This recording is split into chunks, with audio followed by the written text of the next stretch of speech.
तो बच्चों मैं एक टॉपिक पे और बात करना चाह रहा हूं आपसे, रेस्पिरेशन। तो चाहे बात रेस्पिरेशन की जाए तो 9th क्लास की बात हो, चाहे 10th की हो, चाहे 11th की हो, चाहे 12th की हो, तो आप सब लोगों को पता है कि ये जो रेस्पिरेशन टॉपिक है, बहुत सारे क्वेश्चन तो इसमें नीट में भी पूछे जाते हैं। लेकिन बात यह है कि रेस्पिरेशन को समझने से पहले ब्रीदिंग को और रेस्पिरेशन को थोड़ा सा अलग करके इसके बारे में सोचना पड़ेगा, क्योंकि बच्चे क्या है, ब्रीदिंग को और रेस्पिरेशन को बिल्कुल सेम समझ लेते हैं। देखिए बात ऐसी है कि ब्रीदिंग और रेस्पिरेशन एक जैसी ही चीजें हैं। बिना ब्रीदिंग के रेस्पिरेशन हो ही नहीं सकता। अगर आप ये बोले कि विदाउट ब्रीदिंग सर क्या रेस्पिरेशन हो जाएगा, मैं बोलूंगा सर नहीं होगा।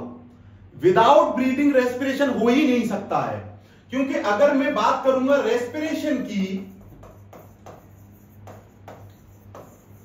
तो बच्चों रेस्पिरेशन का मतलब होता है कि the word respiration is commonly used to describe breathing in oxygen and breathing out CO2। अगर आप ऑक्सीजन को ब्रीदिंग इन कर रहे हैं और अगर आप CO2 को ब्रीदिंग आउट कर रहे हैं, तो ये तो जो प्रोसेस है ये तो कहलाएगी कि ब्रीदिंग हो रहा है सर, सांस लेना, ब्रीदिंग। लेकिन इस ब्रीदिंग प्रोसेस की हेल्प से जब आप फूड से एनर्जी निकाल लेते हैं ATP की फॉर्म में, एडिनोसिन ट्राइफॉस्फेट, तो वो होता है रेस्पिरेशन। जब आप ब्रीदिंग इन ऑक्सीजन करेंगे, ऑक्सीजन को अंदर लेंगे, और जब आप CO2 को बाहर निकालेंगे बच्चों, तो ये ब्रीदिंग प्रोसेस हो गया। उसके बाद शुरू होता है रेस्पिरेशन। रेस्पिरेशन का मतलब होता है कि आप जो फूड खा रहे हैं, जैसे जितना भी कार्ब्स खा रहे हैं जो, तो वहां से ऑक्सीजन की हेल्प से तोड़ के ATP को निकालना, ये होता है रेस्पिरेशन। लेकिन आप ही मुझे एक बात बताइए कि जब तक ब्रीदिंग नहीं होगा क्या रेस्पिरेशन हो पाएगा? नहीं हो पाएगा। इसीलिए ब्रीदिंग और रेस्पिरेशन हम लोगों को एक जैसे लगते हैं, लेकिन नहीं, एक जैसे नहीं है।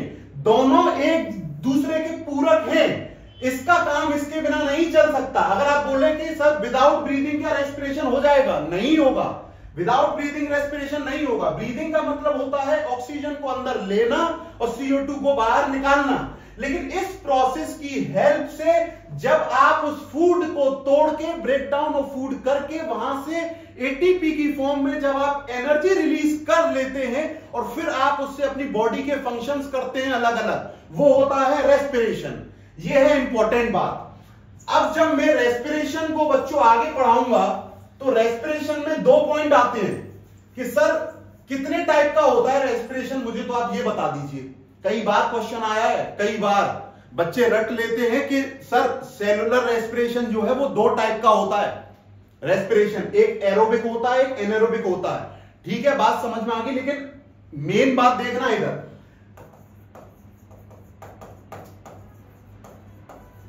रेस्पिरेशन 2 टाइप का होता है, एक आपका aerobic respiration,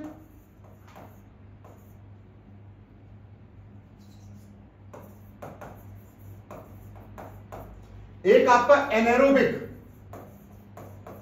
respiration.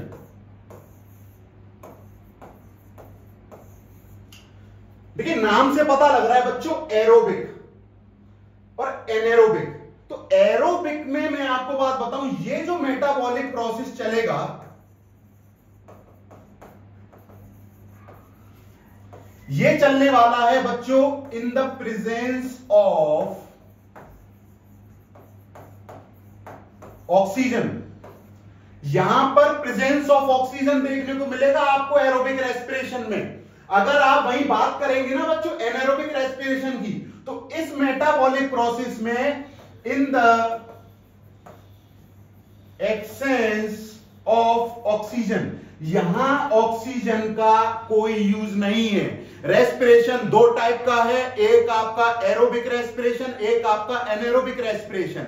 Aerobic respiration में कोई प्रेजेंस ऑफ ऑक्सीजन देखने को मिल रहा है या नहीं मिल रहा है? मिल रहा है। जब आप एनारोबिक रेस्पिरेशन में आएंगे, क्या आपको प्रेजेंस ऑफ ऑक्सीजन देखने को मिल रहा है? नहीं मिल रहा है सर। यहां एब्सेंस ऑफ ऑक्सीजन है।